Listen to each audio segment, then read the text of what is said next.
All right, a quick introduction. I have Nadeem, who heads talent acquisition for Robosoft, and I have Ankit, who gave a great presentation on Stop, so great work done.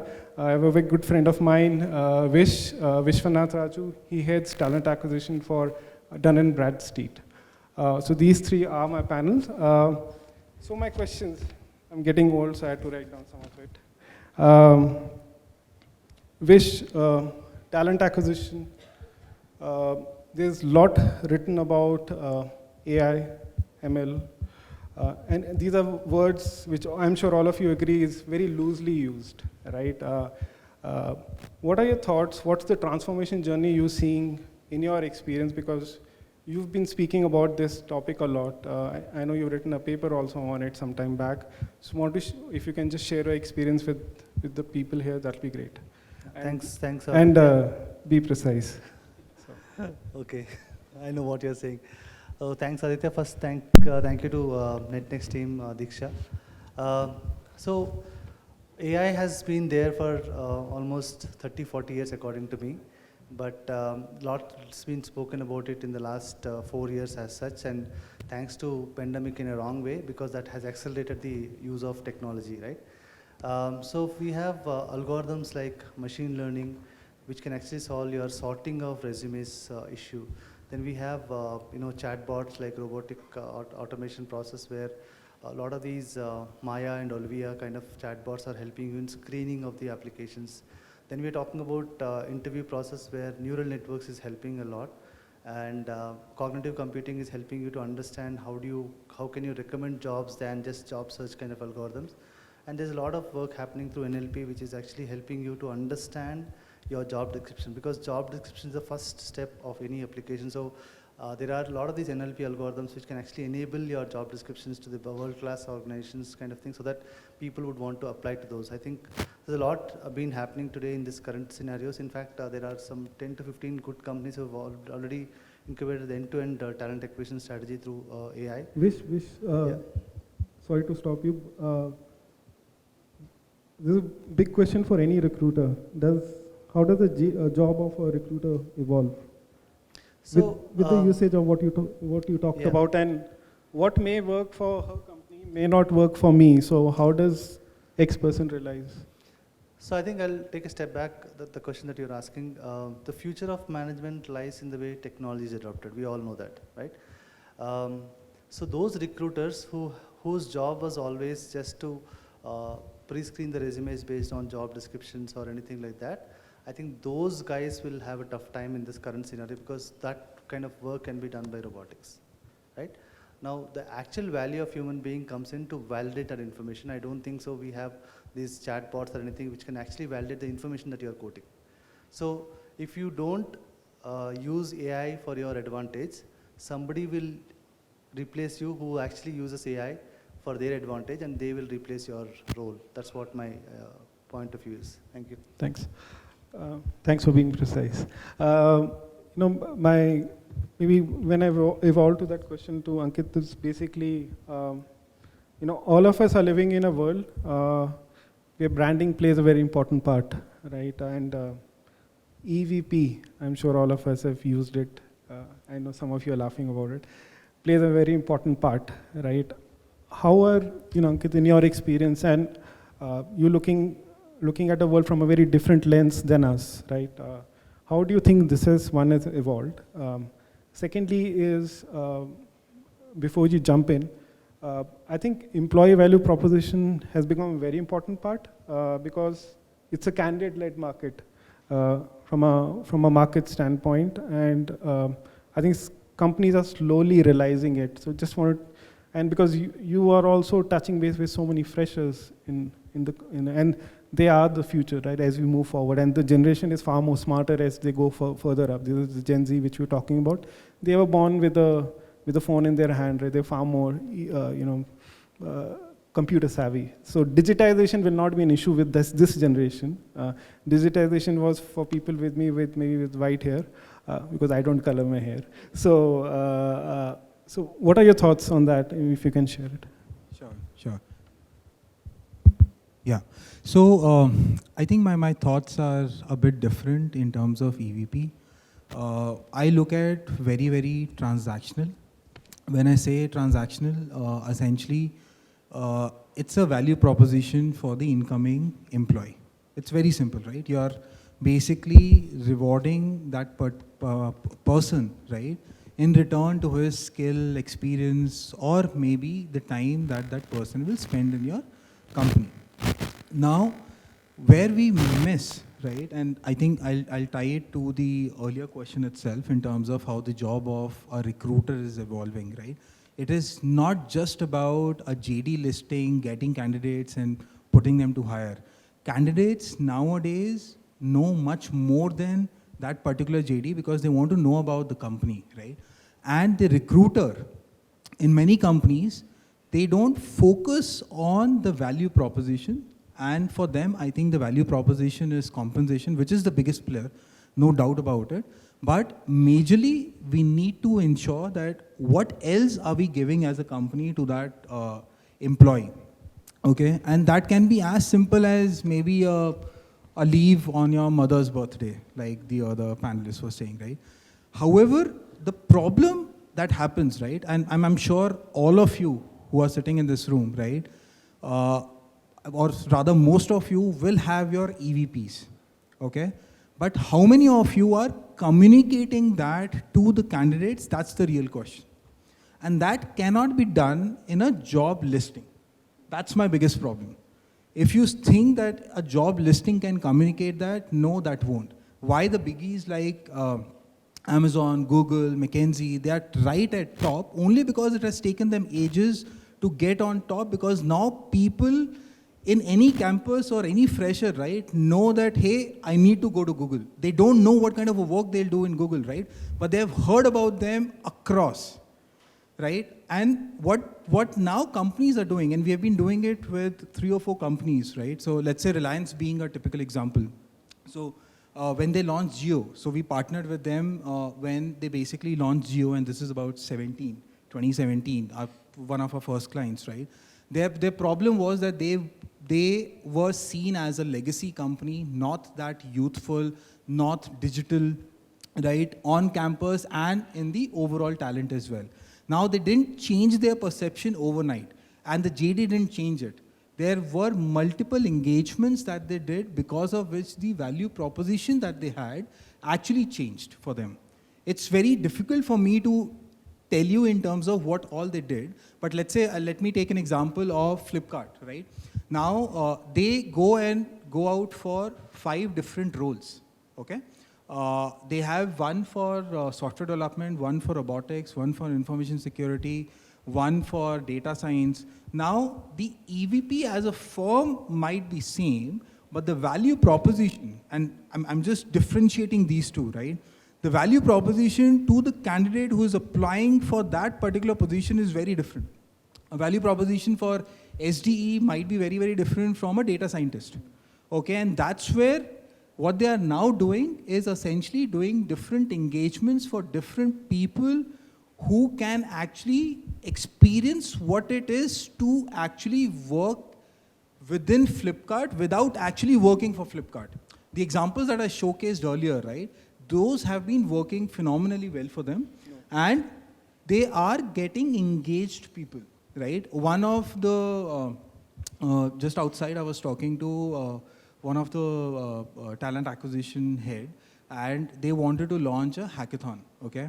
And their primary objective was very simple, that we want to hire 30 data scientists, right? Now the point was that if you look at any engagement just from that 30 hiring perspective, in my view, that's where the problem lies, and you have lost the battle. You're actually pumping in money, it doesn't come free, right? But when you're actually launching maybe just a hackathon, right? Can we do maybe some focus on the kind of value we're providing to those guys in collaterals, in messaging, in other aspects, while they're going through that engagement? And sometimes that's a miss. And that's where there becomes a disconnect, and you actually also get into a problem of they not joining them. Because many a times, if the packages are same, packages is right up there, no doubt about it, right?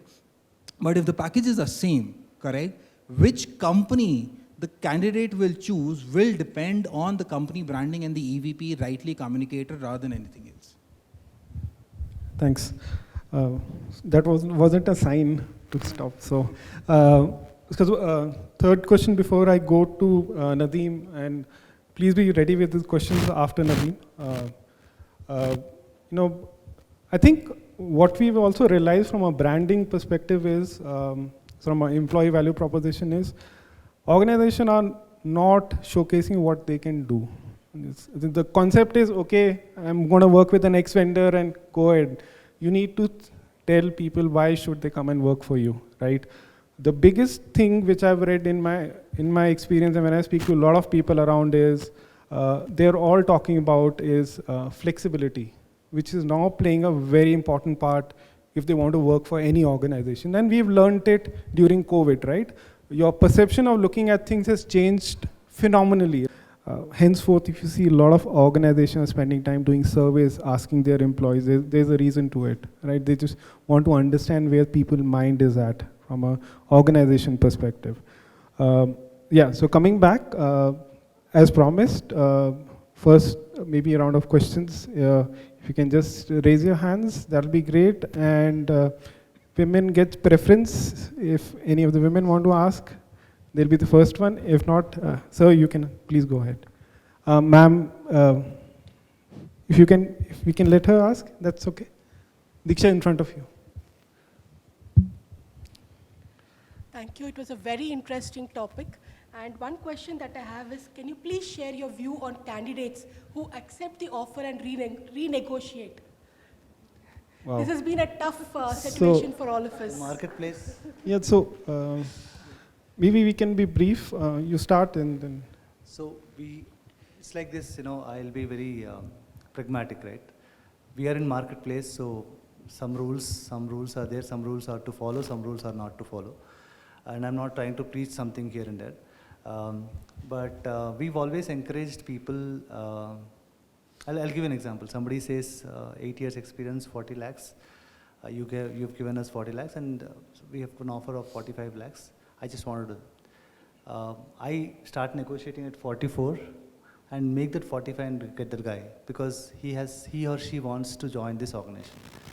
And whether it is a behavior that we should encourage or not, I don't think so. I'm the right person to answer because there is a project, there is a deadline, there is a system, there is everything, and then there is everything running behind the show, right? So, and we also know that hiring another person will take another 60, 90 days and all this. As far as the candidate to the your organization, and you're also that penny will not pinch you, I think you should go ahead and do that. But yes, sometimes we said no, and then they came back and they joined us. So it is situational, and most importantly, you need to have your business buy-in to do whatever you want to do. Some companies, in fact, we have this anatomy that everything is done by TA, but we still take help of business to see this is what the situation is, do you want to look at it, and then make them the stakeholder of the problem and also solution so that we are all on the one page. So that's the approach that we have. Thank you. Thank you. So, can I ask another question yeah, if you don't mind? I'll just add on to what Vish is saying, and I think this is a common issue for everybody. Yes. What worked for me and the organization where I work for is, I think that's what me and Ankit spoke about is employee value proposition. While everybody talks about it very loosely, it's very important when you go ahead and negotiate or have a discussion, it's very important to understand why is this person looking for a change. Problem is that a lot of time we make it very transactional. Hey, X, Y, Z and compensation, and we go ahead and let's move forward because recruiter is also in a hurry to close this and move on to the next one. The problem is post that. And if you see that last year, the last 6 months of the year, offer renege ratios was very high for everybody, right? Because what had happened, a lot of companies were not giving hikes in their own organization, all right? A lot of people had also got a feel about their organization. First year of pandemic, every organization said, you are the people, and everybody did cooking shows and everything possible. Second year, people got the feel of it. Also realized for a fact that whether they want to spend their life in this kind of organization. So last 6 months, that's why what worked for us is the employee value proposition, customized email about what you do as an organization, telling them about, so we spend more time about that because it's not only compensation, right? It's about the benefit plan. What is in it for me? What's the kind of technology I'll be working in? A lot of people are looking at what is the organization going to grow at. So all of that plays a very important part. That helped us curb our numbers at that period of time. We can speak about it later on. So you had another follow-up question. See, in large organizations, you can create a backup. There's always a surprise on the date of joining, whether the person joins or not. But imagine startups like us or small organizations, we cannot afford to have backups. So what is your stand on that? Can I take Yes, that? please. Yeah, please. For startups like us, right? We have actually gone that route, very frankly, right? I want the backup of all the managers across all the teams. It's very simple for me. Because very frankly, we are a small firm, you and I, right? Yes. The best we can do is we can give them the best experience that we can. And we try to do that, right? We give them flexibility, we give them that ownership, that growth that they won't get in the bigger organizations, right? But they also need to be cognizant of the fact that what they're getting here, they won't get anywhere else. I think that needs to be communicated really, really well.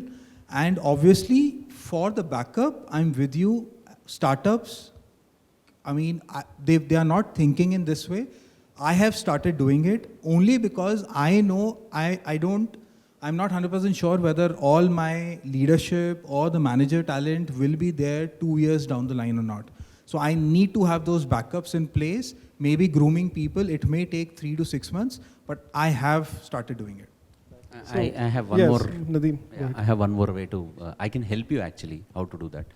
So one easiest thing what you can do is maybe you need to have a buy-in from your management. How you can initiate this. You are making an offer to a perm candidate, right? So it's a permanent candidate, it's a permanent offer. The person will join in 30, 60, 90 days. But you don't know. In case if the person doesn't join, then you are back to zero on the 90th day. So if your organization agrees and if everything goes fine, you can create a backup as an external contractor. So we presently in India, right, you get lots of gig workers, lot of external contractors who comes with huge value additions of technical knowledge. They don't care about PF, they don't care about gratuity, they don't care even about your laptop, right? So they have everything. You just need to install some security systems so that they don't violate the data sharing rules. Create a backup of an external contractor for 3 months and take that lead time of 3 months to make sure that you have a proper candidate joining.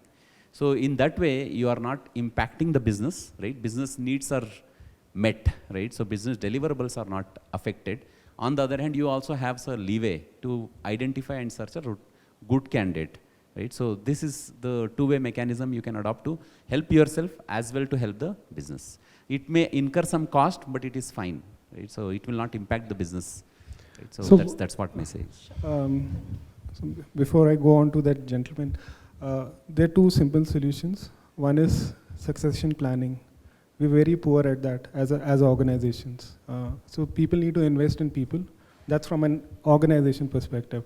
And what you talked about, that's the easiest way out, looking at backfill. But the other thing is, the kind of skills you're going to hire, right? Every year, skills don't change for any of us. What you need to do is engage with that community, okay? You need to have a readily available pipeline. What happens if your business says no, right? Or you may not get that talent in a contractor pool, right? You need to engage with the talent pool which you're going to hire. Keep a constant engagement so that your time to fill and hire is much more faster. And there are organizations which let go of people at a much faster rate. So you can target those. All right. If you don't mind, I'll go up to the gentleman. Sorry, sir, you had a question. Hi, am I audible? Yes.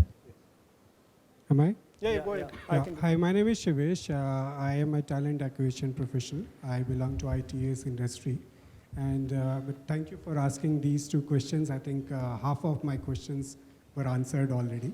But having said that, I think all of us, talent acquisition professionals, we are struggling with two main, aspects. One is attracting talent, one is retaining talent. I will not talk about retaining talent because that's where, our HR teams pitch in.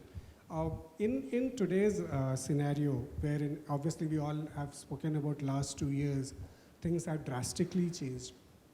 We were suddenly catapulted into remote hiring, remote onboarding, remote background verification, and so on and so forth.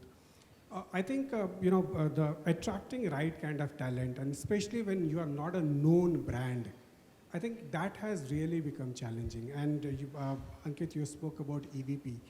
The challenge for me is that a person whom I have decided to hire, how do I engage with them? Talking about my EVPs, not only EVPs, but USPs of my EVPs. Okay, how do I engage so that my offer to join ratio, which is kind of depleting day by day, is kind of taken care of, which actually takes care of one of my biggest KRA, which is OTD, on-time delivery. And in turn, it impacts my CPH, which is my cost per hire. Yeah, so before Vish goes ahead, the simple solution to is you need to understand data analytics of your organization. Your current talent pool, current set of employees, which company have they come from? First thing, that's a abbreviation of the kind of work your organization has been doing and where you're attracting the talent already from. For you to see, is this what you attract talent from? Aspirationally, we would want to hire from the best company, right? But we should know where we are as an organization, where I get my talent from. So data insights about your own talent. Secondly, as I spoke about when she asked the question is, you need to understand where your talent lies. The problem is, and I think Ankit spoke about it earlier in his first presentation, is we just do carpet bombing, right? We just go ahead and say, hey, we are hiring. You need to know where the talent lies, which company, which institute, which alumni, which engineering institute. LinkedIn, if you open any company, if you open the front page and you look at groups and you go ahead, further click on it, you can go ahead and see your competitor organization, which engineering colleges they have the alumni from, which gives you insights. A lot of the information is data driven, I'm being very honest. If you can put that into place, I'll not hog the limelight, I'll have Vish to maybe speak about it. So LinkedIn Talent Insights and Naukri Talent Pulse, these are the first state of art that we should look at, where your talent is actually, there's a concept of talent segmentation. Where is exactly your talent lies? The first step. And how do you convert that talent to your LinkedIn follower page, right? So you mentioned about engagement or post-offer follow-up. So we did something very interesting work. I'm sure many of you have already done that. We've asked our CEO to talk to these people who are joining, everyone, right? Initially, a lot of people started thinking that, okay, CEO also has time to talk to these people. So that's a blessing, right? So it's like, that's point number one. Point number two is CEO will not talk about what is your role in this organization. That is already been covered by people who have already spoken to. CEO's role is that with your technology, this is what is our vision. Now let's talk to you. Let's understand what is your role in the vision that DNB has, right? Suddenly, stop selling DNB. Suddenly a person gets interested. Somebody like senior person is actually taking time. The last thing is, the same person actually takes the feedback of how this interview process all went. Did Vishwanadh take care of you well? Did hiring manager take care of you? And then the guy comes and says that this particular hiring manager is not treating hiring interviews very well. This particular recruiter of yours and all that. It's a data.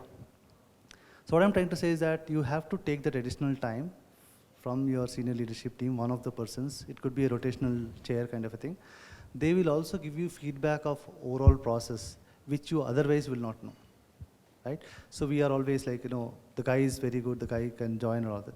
Just add that additional step. I'm sure it is little tedious and it's a nightmare on your calendar and all of that stuff, but it will really work. It has worked for an organization like us. I have preached this in the last 6 months to 4 other organizations. They have come back as a TA leaders that it worked for them. So it can definitely work. Only thing is, how do you manage that entire thing? That's the logic that I want. However, I think, there is no one strategy that will sort of solve this problem. What he said will solve this problem for still, let's say, middle to large companies, may not be very, very small companies, because they won't have a brand, correct? So branding, this may solve it. Branding will definitely solve it. And I'll tell you with few companies what we are doing and which is working well for them. So not at the offered stage, right? can you interact with those candidates during the engagement itself, okay? And give them a piece in terms of a life cycle of a person whom they hired as a fresher, whom they hired after 3 years, and a senior leadership, what has been the journey, right? Because that's what they want to know, and that basically gets into your branding element. Now the third element or the third strategy is you need to be prepared for those dropouts. Now how do you prepare for those dropouts is something that you need to account for. When I say account for, do you want to know how many dropouts will happen on the day of joining? The answer is no, and that's what pretty much everybody is doing, right? Can we have leading indicators that tell us maybe after a month? So notice period nowadays is typically 2 months, 3 months or so, right? So if you have offered, let's say on 1st of March, you start engaging with them in that fortnight itself, right? Can there be any leading indicators that tell you by the end of March itself that, hey, this person won't join? So at least you're mentally prepared, yaar ye nahi aayega, let me have a backup. And this feeds into your earlier question in terms of how do you create that pipeline for the backup, right? Because you already have that talent pipeline. Let me interview more. Let me have a more wait list. I will basically have the final round of this person only when I'm 80% sure that the earlier person won't join, right? So probability you'll have to play. You'll have to get into those numbers for sure. But one strategy won't solve this. All right. I'm sure he's answered. We have exactly 12 minutes, and I promise you guys 5 minutes back. I think we'll stick to questions if people have questions. Yep, gentleman at the end, please.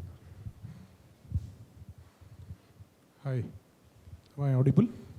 Right, thanks. My name is Guha and part of 𝗪cie, and I head talent acquisition there.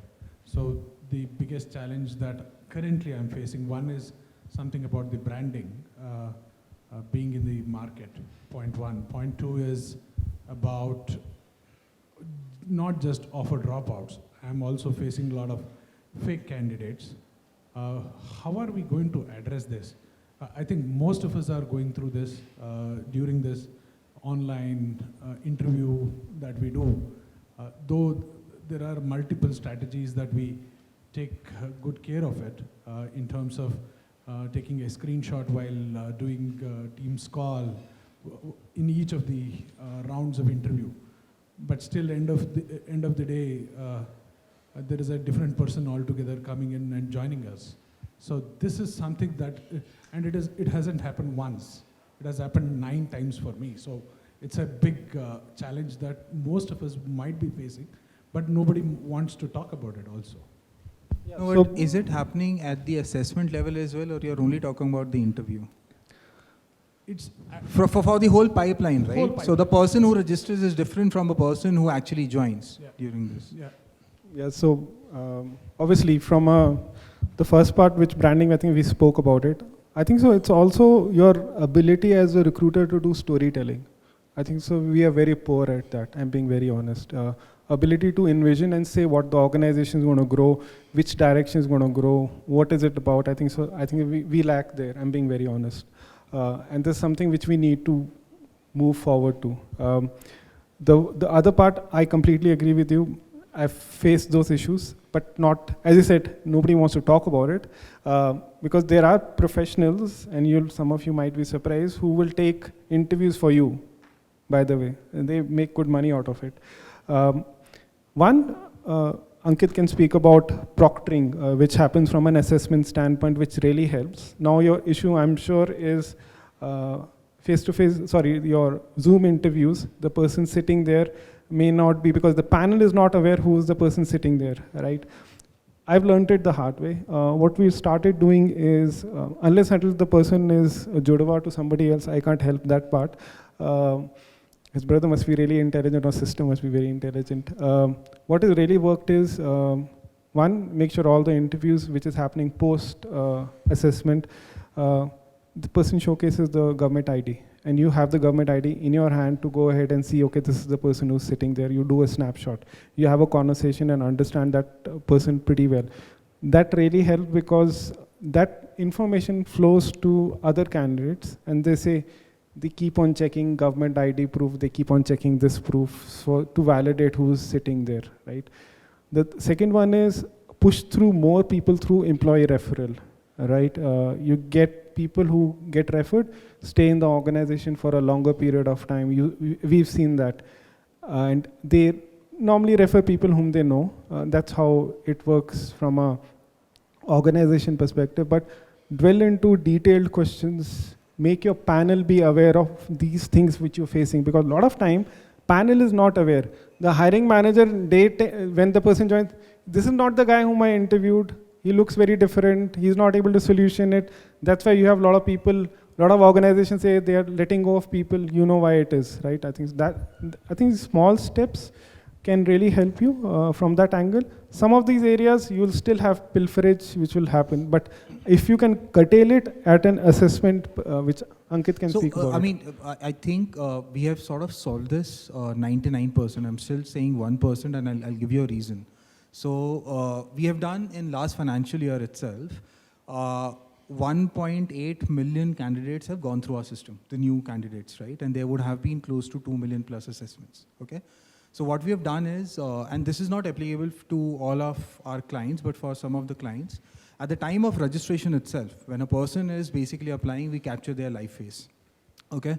We capture their live face, they basically put in all their digital resume or so, and they apply. Now what happens is, if you are an existing Unstop user, you don't have to do this multiple times. You can apply just as a click of a button, right? Now at every stage, so typically when I showed you, there were 3 stages, right? MCQ, coding, and interview, or let's say case study for the, if you're doing it for MBA or BSc guys or so, right? So what we have on our platform is that first we validate that, hey, this is the same person who registered, okay? Through that face recognition, only then that person gets into the assessment, okay? Then while the assessment is on, the face verification and detection both happens, okay? Then at the time of the interview as well, the face is verified again that the person who's, but for this, the interview has to happen on Unstop. It cannot happen on Zoom or so, right? Then it is verified that, hey, this is the same person who registered maybe a month back, and now this person is going for the interview. And then there is a Google Meet kind of an interface that opens up. The good part there is that it's not just a Google Meet or a Zoom, right? 50% of the space on your laptop will be, you will see each other, right? The earlier 50% will have the photo of the person who registered, the marks, the scores of all the assessments, and as an HR, you can actually customize which parameters this evaluator need to evaluate this person on. So as an HR, you can actually go and see whether this person was fine or not, and you can hold evaluators accountable as well.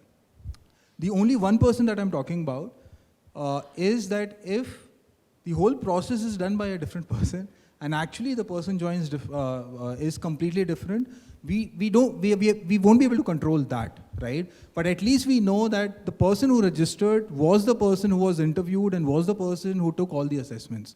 And with this, what happened, I'll just take a minute more.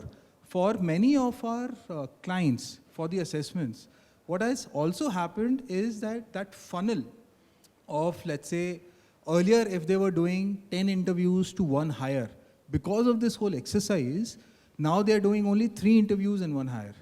And we have gone to a level where Walmart, the example that I was showing, right? They have done 200 interviews and offered 110, right? That's massive only because the whole assessment way or the platform has been robust enough to ensure, because then the other guys get eliminated because they know they won't be able to pass those assessments altogether. So I will give you one more solution. Again, there is no unique solution to identify a fake candidate. Every organization adopt based on their need and the flexibility. And bottom line, let us not forget that we are all in an urgency to hire as of yesterday, right? So that's the kind of a need we are all sitting. So what we do here is, whenever we interview a candidate, before getting into any sort of a coding questions or a technical questions, we'll ask the candidate, anyway it's a video interview, we'll make sure that the candidate is taking on a laptop. So we'll ask the candidate to open his or her LinkedIn profile, okay? So this is the first catch.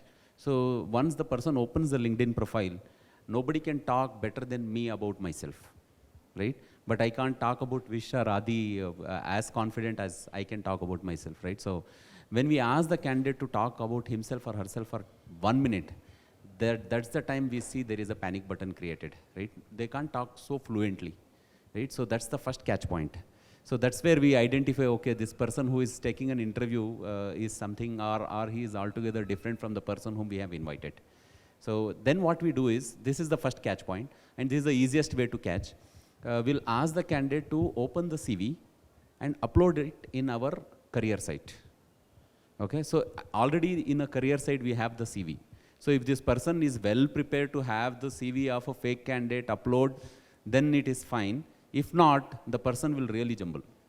And ensure that on the CV there is a photograph, and every round of interview, whoever is taking has to be a video interview, and there is a proper screenshot captured, all that has to be done.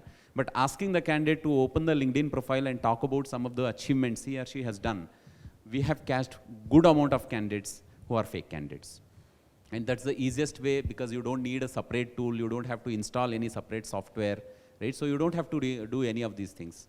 And I'm sure 99.9% of the candidates who are technology guys, everybody has their LinkedIn profile.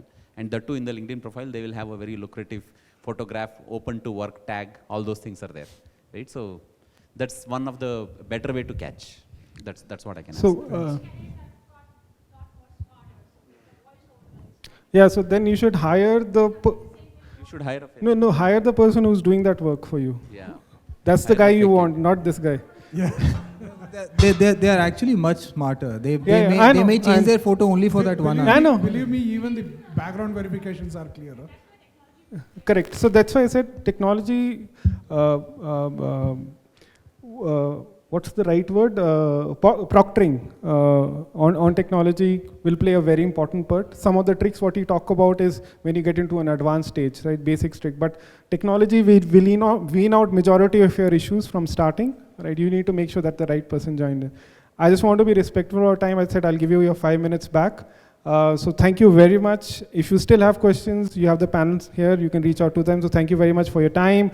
And I'm sorry to keep you away from your lunch. Thank you very much. Have a very nice day.